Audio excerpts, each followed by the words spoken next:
Adesso appunto cedo la parola a Guy Lalous, che è un docente di uno degli istituti belgi dell'Accademia di Mineralogia in Belgio, ed è in questo momento anche il presidente, appunto come vi avevo detto prima, della FEEG, che è la Federazione Europea di Educazione in Gemmologia. A te la parola, Guy. Grazie Loredana. Good afternoon, ladies and gentlemen. I will speak to you today on behalf of the Federation for European Education in Gemmology. Gemstones are beautiful, but there's a depth to their beauty that cannot be seen with the naked eye. Today, I'm going to share with you beautiful pictures. Gemmology is about knowledge and passion. We all know that passion comes with beauty. These beautiful pictures have been made by some colleagues of mine, and others have been made by myself. Some of those have never been shared in the public before. I hope you will enjoy them as much as I do. So the first one is a picture, multi-phase inclusions in a quartz. This is a picture which is unique. Every single inclusion pattern is unique. It's a fingerprint. So this is a beautiful one. We go to South America. Inclusion pattern in ametrine from the Anahi mine. Beautiful, isn't it? Another one. As I told you, Gemmology is about knowledge, is about passion. We need some knowledge. What about quartz? Quartz, chemically the simplest form of silicates, is the second most abundant mineral after feldspar. Quartz is composed of oxygen atoms that bond covalently with silica atoms. Quartz can be found as a major component in the three main groups of rock classification: igneous, metamorphic, sedimentary. So basically this means that we find quartz almost everywhere. You can find it everywhere, and it has hundreds and hundreds of inclusions. And every single inclusion is interesting. I will share some of these inclusions with you today. So we have three types of inclusions by time of entrapment. Basically, it's quite easy: before, during, and after. Before the crystal grew, protogenetic, inclusions which existed before the crystal started to grow. During, syngenetic, inclusions that grew simultaneously with the host. And then after, epigenetic, inclusions which formed after the host has ceased to grow.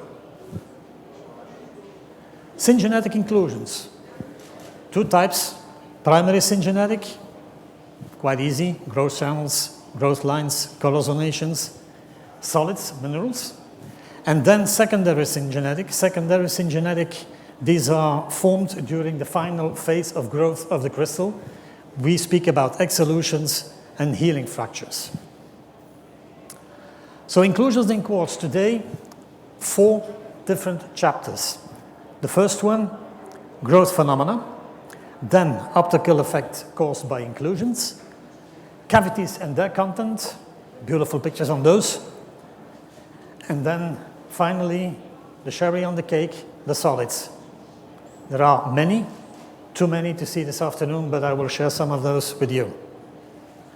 Growth phenomena, twinning and zebra stripes. So a twin is the association, according to well-defined geometric laws, of two individuals of the same mineral species. It is due to the existence of a common network in two crystals with different orientations. Observation of twinning in quartz between cross-polars in the direction of the optic axis shows a Mercedes star. This photo is kind of important to me. It has been made by the professor who teach me His name, Ivo Quintens. Without him, I wouldn't have been a gemmologist. Zebra stripes. Beautiful picture. Zebra stripes, a highly diagnostic inclusion in amethyst consisting of dark striations, negative crystals, and light striations, liquid inclusions. Their formation is due to a secondary syngenetic fracture that cuts a series of twinning lamellae.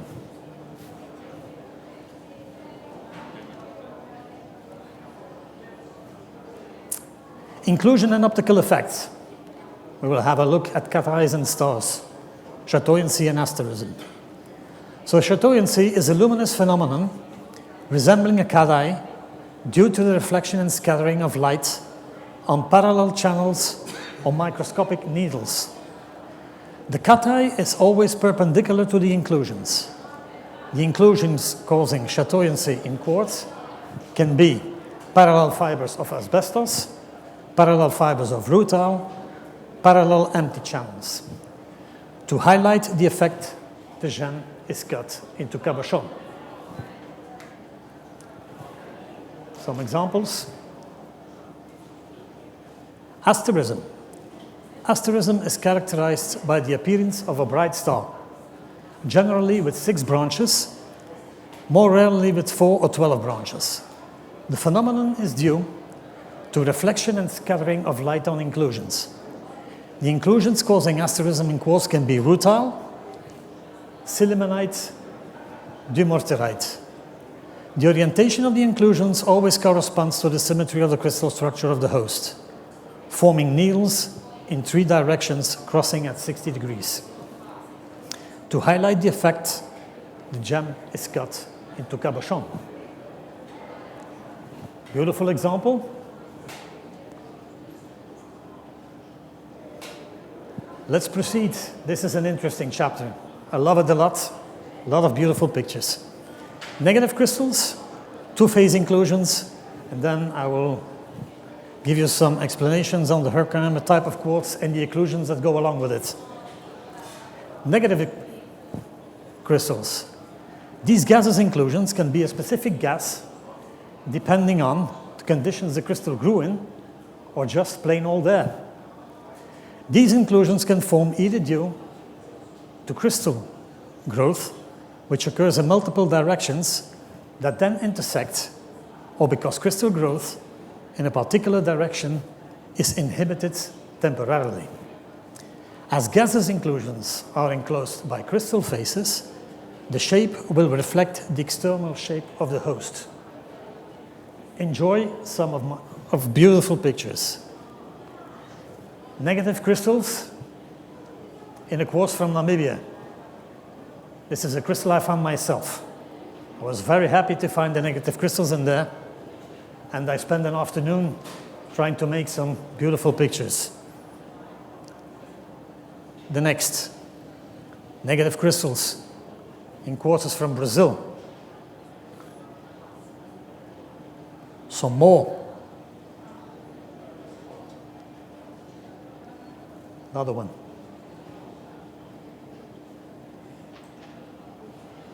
And another one. So this is passion, it's beautiful. It's fantastic. And another one.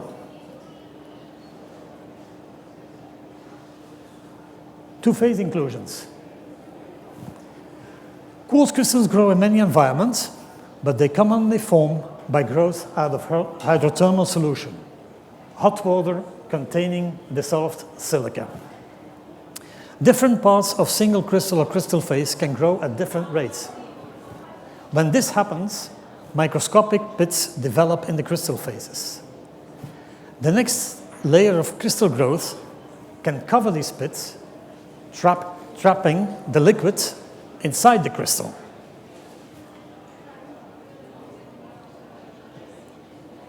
When a liquid is heated, it expands. When it cools down, it contracts. When our quartz crystal has finished growing, it cools down. The liquid trapped within the crystal cools along with it, may pull away from the crystal phase and form a bubble. A 2-phase inclusion is born. Again, a crystal from Namibia. At left, we might even see some boiling water. The water has been boiling, and you can see it in the crystal. It boiled. Some crystals from Brazil. Again, Namibia. Herkimer type of quartz. You can find Herkimer type of quartz in many places. You can find it in the US. You can find it in Pakistan. You can find it in Tibet, in Afghanistan, in China, in Argentina. So I will speak to you about the Herkimer type of quartz from the United States, and you will understand the inclusion patterns that go along with it. So the geological history of Herkimer diamonds is an intriguing one that begins at the bottom of a shallow sea about 495 million years ago. The material that would later form the crystals was deposited as a waxy organic material along with quartz sand and masses of pyrite. All of this was encased in a rock made up of two carbonate minerals, dolomite and calcite. Sediments slowly buried the rock and its temperature rose. As a result, molecules that had been holding quartz dissolved from the sand in solution were broken apart by thermal splitting. This caused the quartz to come out of solution very slowly and resulted in the growth of quartz crystals of exceptional clarity. So what is the inclusion pattern that we may expect? First of all, water, of course, hydrocarbons, methane gas. We may expect petroleum, bituminous materials such as anthraxolite. Let's have a look. So these are pictures from my colleague from Madrid, Dr. Igor Gavrilenko, Instituto Gemmológico Español, which is part of FEEG as well. Petroleum, methane gas. The next one, four-phase inclusion. We have two liquids, we have a gas, and we have a solid. Solid inclusion in quartz, the main course. Solids are minerals, gems in gems. Solids have chemical, physical, and optical properties. So, we will try to identify those solids. What can we do? We can try to find out whether the stone is single or double refractive. Is it isotropic or anisotropic? Is the birefringence important or not? Can we see any striations? What about pleochroism? Pleochroism is colors. We will see some examples of those. Can we see any cleavage? How does the crystal look like? What is the morphology of the crystal? What about its color? What about its luster? All of these things are going to help us to identify the solids. So we will have a look at different types of solids. Sulphides. Sulphides have a metallic luster because sulphides are a mix of sulfur and metals. Halogenides, I only know of one solid inclusion, but it's a beautiful one. Oxides, we have many. Carbonates have a high birefringence. Phosphates are rare, and silicates are abundant. Let's go. So sulfides, typical of all deposits, which is normal because it's a mix of metals and sulfur. So the first one is fool's gold, pyrite. Pyrite is an iron disulfide. We'll have a look at very beautiful inclusions of Jamesonite. Jamesonite is an orthorhombic lead antimony iron sulfide. We will have a look at wurtzite, which is a zinc iron sulfide.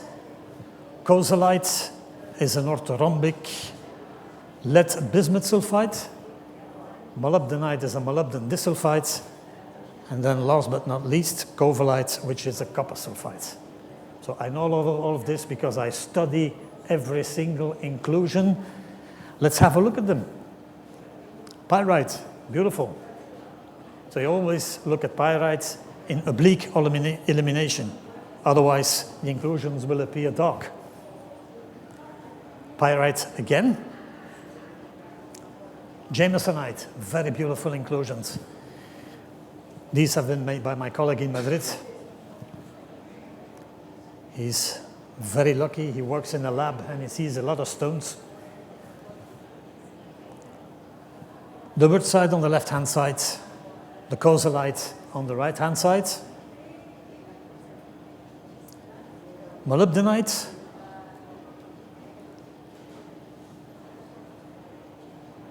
and the copper sulfide named covalite. So the identity of this covalite has been confirmed by Raman spectroscopy. What do I see here? Well, first of all, on the left-hand side, the dark, which becomes white on the right-hand side, is chloride. Then I see there a black spot in the middle, which becomes eliminated on the right-hand side. That's a negative crystal. And then we see these hexagonal plates, which are green in transmitted light. They become reddish-orange in oblique illumination. This is due to the iridescent effect, which has been described for this mineral. Another picture. Halogenides. Halide, sylvanite, and cryolite are known as solid phases in fluid inclusions. Fluorite is the only halogenide known as an autonomous and solid inclusion in quartz. We will see some pictures of those. I saw many crystals which come from Madagascar. And most of the fluorite inclusions are enclosed near the surface of the crystal, which indicates me that they have been trapped during the final stage of growth. So, beautiful octahedrons with growth lines with color donations. Enjoy. The color donations are there, the growth lines are there. Beautiful picture. Some others. And on the right-hand side, well, on both you can see that they are situated near the surface of the crystal, and so they have been trapped during the final stage of growth.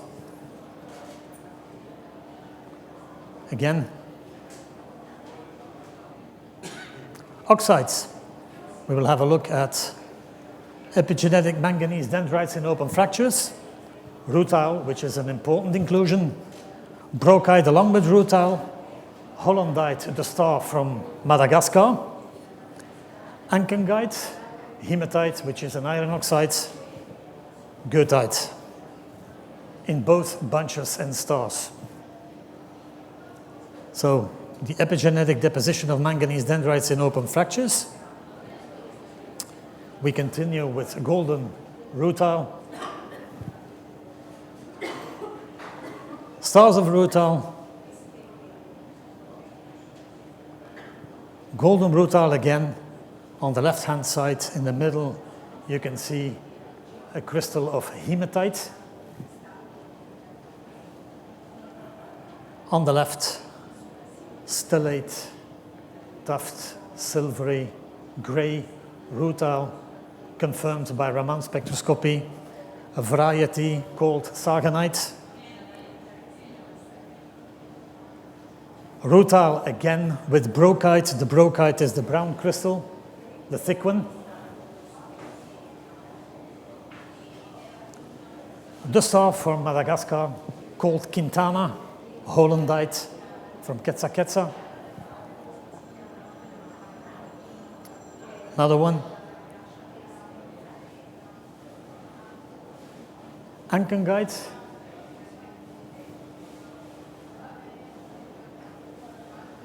Iron oxide hematite. So we will have many pictures of those. Beautiful in amethyst. In quartz.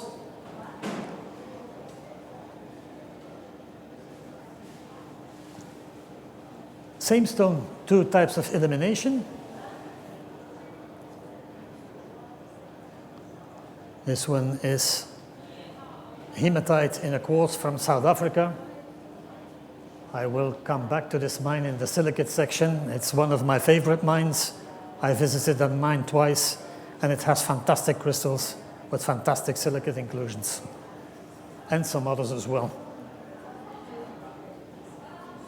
flower of hematite on the right-hand side, a very beautiful picture.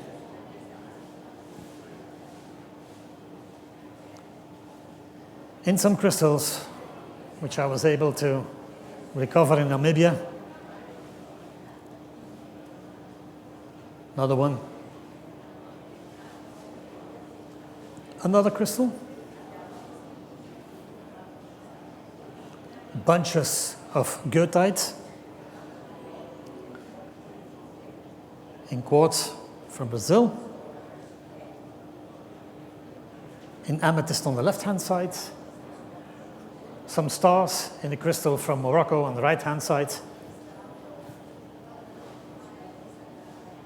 Gemmology is the passion of my life, can you understand that? Carbonates. We will have a look at two carbonates, dolomite, malachite. So, these pictures, very beautiful, interesting, intergrown rhomboedra of dolomite. They are not perforated by the rutile. The rutile was there before and has been overgrown by the dolomite. The next one are radial disc of epigenetic malachites trapped in open fractures. Two types of elimination. On the left-hand side, we have oblique elimination. On the right-hand side, we have transmitted light with crossed polars. Phosphates. We don't have many phosphates as an inclusion in quartz. I went for this one because it's blue. Blue inclusions in quartz are rather rare. So we will have a look at lazulite in quartz in crystals from Mahaiza, Madagascar. We come to the last section, the silicate section. We have many inclusions, many silicates in quartz. The first one is epidot. Then we will have a look at paparoite. The paparoite is very special. Gilolite, tourmaline, muscovite and biotite. And then the last one, dumortierite. So, epidot in quartz. What do I see? I'm looking in my microscope. Well, I see some colors on the left there, these colors. That's a mineral in a mineral. That's most probably quartz in quartz. Then I see the epidot. The epidot, I see cleavage parallel to the basic. Then I see long prismatic crystals. I see different colors in there. I see brown. I see green. I see even some yellow in there. And I see a dark edge around these crystals, and this dark edge indicates me that there is a big difference in refractive index between the host and its inclusion. The next one is epidot. Epidot, again, a variety, piemontite. The variety piemontite is more tabular, it's more flat, and we see some red in there, and the red is hematite. So, this is a stone, which is quite special. It comes from a mine, which I was able to visit twice. It's a very special mine. It is situated in South Africa, on the border with Zimbabwe, the Limpopo River. So this was a copper mine with 5 shafts. Arton Villa, Spence, Harper, Messina number 5, Western Campbell. Copper mine which was active between 1904 and 1992. Unfortunately, it's closed.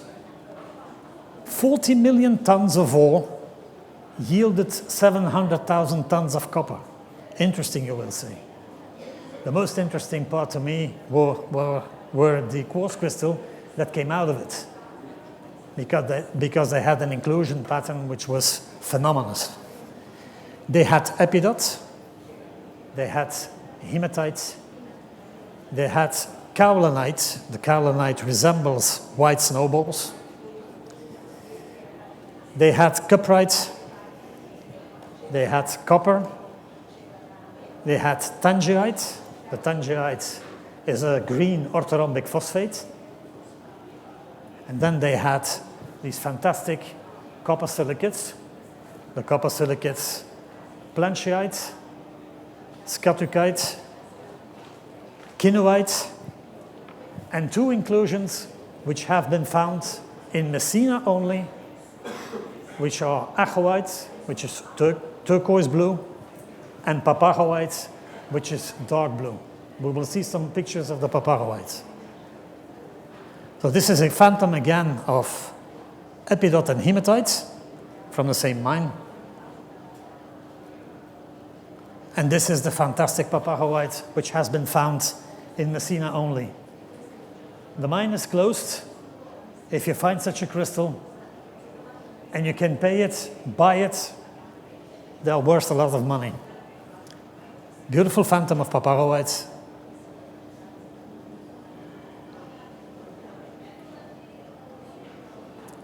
Gilolite. Gilolite in a quartz from Brazil. So beautiful blue. It comes from Paraíba. In the trade, they call it Paraíba quartz. Then we come to tourmaline. Tourmaline is pleochroic, which means that in different directions we can see different colors.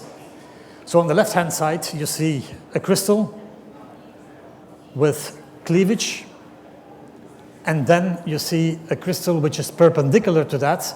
It has another color. So the one perpendicular to that, we look in the direction of the optical axis, it is dark blue, almost green, and the other one has a more clear color. On the right-hand side, we will see other colors. I see in there blue, brown, yellow. That's pleochroism. Muscovites and tourmalines. 2 other micas on the left-hand side. Muscovite. This is the most common mica. Muscovite has a low hardness. It has a hardness in between 2 and 2.25, something like that. They look like sheets, one on another. It looks hexagonal, but it isn't. On the right-hand side, we see biotite, another mica. It looks hexagonal, but it isn't, as micas are either monoclinic or 3-clinic. The last one we're going to see today is dimeriterite. Again, important as it is a blue inclusion in quartz. So this is a beautiful picture of a colleague of mine, a Swiss colleague of mine. And what do we see in there? We see that the crystals have striations. I see the one who is horizontal is almost colorless.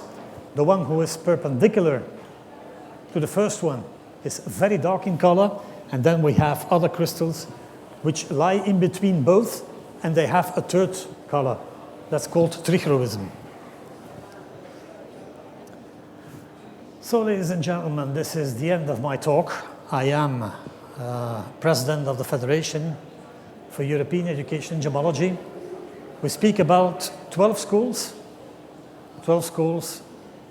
in 8 countries who teach gemmology in their own languages. Each of the students of these schools can obtain the local diploma. Once they have obtained the local diploma, they can go for the European diploma, which is a common exam which we have twice a year in every single institute. So the candidates can participate in their own languages to this examination, and the ones who succeed get a European diploma. So to us, we have for future, we have 2 big points: promoting excellence in gemmological training and to get closer to the trade. Thank you for your attention. Thank you.